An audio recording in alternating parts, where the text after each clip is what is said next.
Hello students, in today's lecture we will be starting with the syllabus, and as I told you in the last two presentations also, we discussed a lot about the four topics which we will be learning in this semester.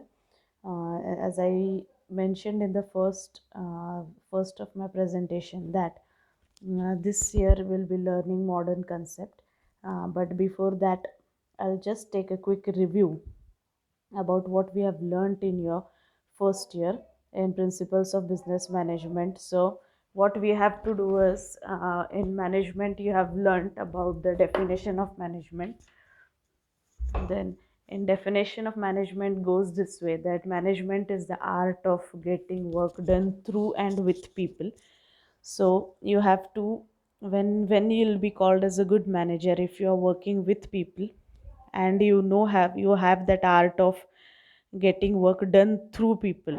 So that is the definition of management. This is just taking a review about what you have learned it in the first year. Then you have also learned about the 14 principles given by Henry Fayol, starting from division of work. I won't repeat them again. You are very well acquainted with those 14 principles. Then, uh, then you have also learned the functions of management, that is planning, organizing, directing, controlling, communication, leadership, motivation. So all these principles you have learned them in detail. We were having separate topics for each of the function of management. So now this year we'll be learning modern management concept. Before going for the concept of modern management practices, or what is modern management, what are the challenges faced, the first thing which I would like to discuss with you is what are the challenges of modern management when we are talking about 21st century.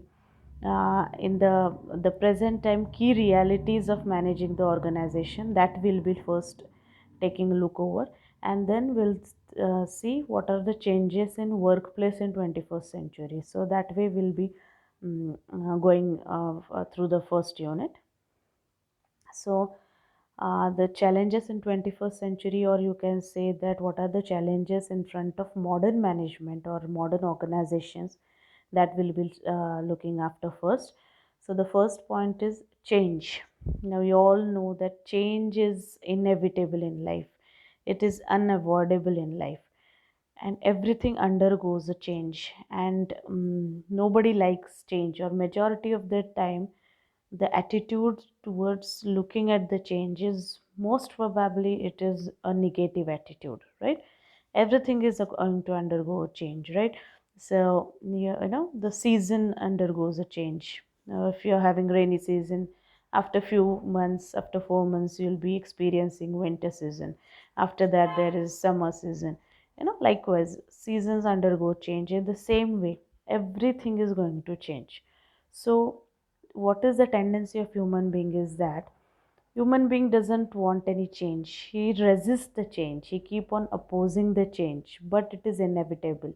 Even if you like it or you don't like it, you have to accept the change. Whatever changes come in your personal life, professional life, environment, and everything, you will have to accept them, isn't it? So this accepting capability has to be developed among your employees, to accept the change, to adapt yourself with that changing environment. Because even as I said, even if you like it or you don't like it, even if you resist the change, change is going to happen, it is going to take place. You like it or you don't like it, right? The only the thing is which is in your hand, as a human being, is just to adapt yourself with the changing environment. And for this you require a very positive mindset, a positive attitude towards your life. So that positive attitude has to be developed among your employees. So here we are going to see the challenges in front of modern management whenever they are managing their employees, right? So human resource management, we can call it, as to how to manage your human resource, how to motivate them, how to inspire them to get work done from them, and how to work with them, that we are learning, right? So you have to convince your employees that why this change is necessary, why this change has taken place, and why, how this change is beneficial for you as an employee and for the betterment of the organization. Okay, now as I talked about change, these changes were regarding your personal life, right? So when we are talking about business organization, what are all kind of changes these organizations would face in future or are facing in present, and what the changes they have faced in past, isn't it? So past, present and future, it is full of changes, right? So what kind of changes do place takes place in business organization?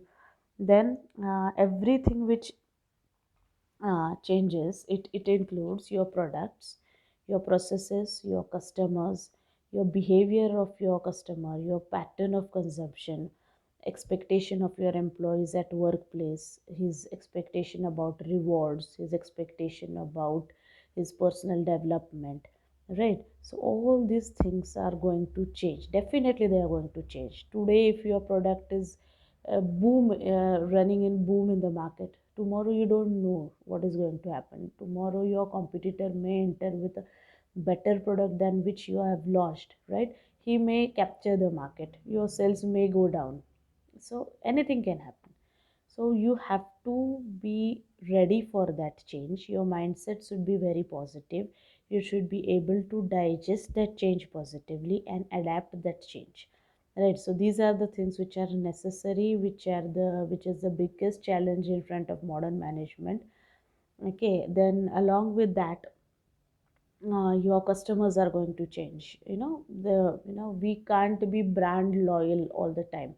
I mean, for example, if you're purchasing a perfume, for example, okay, and your brand is Park Avenue, okay, how many years you'll be purchasing Park Avenue? You may like something else other than that. Okay, at some point of time, some better product or some premium quality product may enter into the market, and you may go for purchasing the product, right? So that time you may refuse Park Avenue and you may go for another well-known brand, right?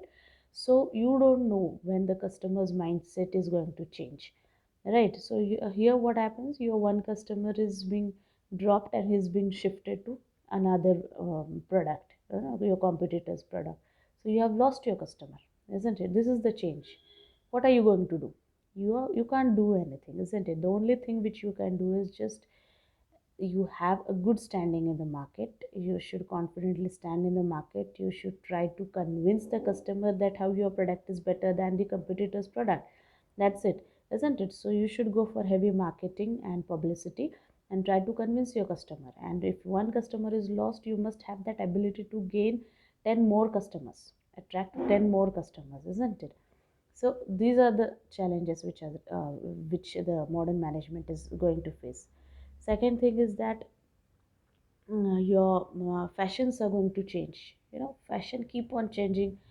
Every day there is new fashion in the market. Of course, the fashion repeats, but today's fashion is, tomorrow it is obsolete, nobody uses it, isn't it? And then we say that no, this is not trained in the market, it is something which is old, nobody is ready to purchase it. For example, take mobiles, isn't it? Look at your handsets. 5 years back with the handset which you were using, you don't use it now. Why 5 years? It is, technology is changing rapidly, isn't it? Yes, today if you purchase one latest configurations mobile, tomorrow when you look into the market, there is some new model with new technology, isn't it? So this is happening one after the others. People fashions are changing, people are changing, customer mindset is changing, expectations are changing, right? So I'll give you one example. Now, for example, your management takes a decision to adopt new advanced technology of production, right? Now here your production process is going to undergo change. You will have to change your machinery, you will have to install a new machinery, you will purchase new machinery, new technology. Now what would be the reaction of your employees? These employees would be restless, isn't it? Because they were comfortable with the earlier technology. It was user friendly, they were used to it since so many years, they were using it. And now all of a sudden when the management decides to takes a decision to change the technology, and then this is the, it's like a bomb blasting, isn't it? So these people all of a sudden they will have a question mark on their face and they will resist that change. And what will they start thinking? Now this new technology will have to accept it, you'll have to learn it, and maybe it may happen that because of adoption of new technology our people may lose their jobs, isn't it? If you're going for automation, fully automation, it may happen. That is one of the dangers. So you don't want your fellow employees to lose their jobs, right? So what would be the reaction of your employees? They will raise voice against management. We don't want new technology, we can't accept it. This kind of attitude will be developed. As I said earlier also, the change is always new negatively viewed, people view it very negatively. Okay, so now this is the biggest challenge where the management must be able to convince its employees, especially the workers, that they should tell them that how beneficial this technology is for the development of the organization and for the development of the employee as well, and how it is user friendly, what efforts the management is trying to take to install this machinery and to install or to purchase the technology. Okay, once your employees are convinced about it and once their mindset undergo a change, then this is the way how you will have to convince your employees to accept the change, isn't it? So change is not going to take place only in the technological environment. Everywhere it is going to change, customers are going to change, employees expectations are going to change, people behavior is going to change. So everything is going to change. You can't take people for granted that these people will have same kind of mentality, your customers will have same kind of mentality and they'll accept whatever products you're producing and giving them. No, their expectations, if they are getting satisfaction from the product which is developed by competitors product, they'll shift their consumption from your product to competitors product, isn't it? So you don't know what is going to happen in the market tomorrow, what kind of changes are going to come. Then you have your regulatory environment also, in which certain new laws are passed by government, right? For example, GST was introduced. What kind of chaos was caused in the society? People were confused, what is this GST, why they have introduced it, how to calculate it, who's going to do that, so many and number of questions came into people's mind. But later on, now if you look at the condition, we have accepted GST. Our life has been settled with GST now. So this is what that means: you have adapted yourself with the change, isn't it? Changes in law, you have accepted them, you have digested them. This is required, this is required. And if you don't do that, then you will be nowhere in the market. If you say, I don't want advanced technology, I don't want change in the market, I don't want change in the fashions, no, then you will be lagging behind. You have to change, isn't it? For example of Nokia. Nokia was the biggest brand earlier, few years back, isn't it? People even today also people have own Nokia phones. They say that this was strong and sturdy handset. But later on, what happened when the Androids came, or when the technology underwent development, new technology entered, Nokia was unable to accept to that change, and therefore it was automatically thrown out of the market. And then those other companies ruled over the market.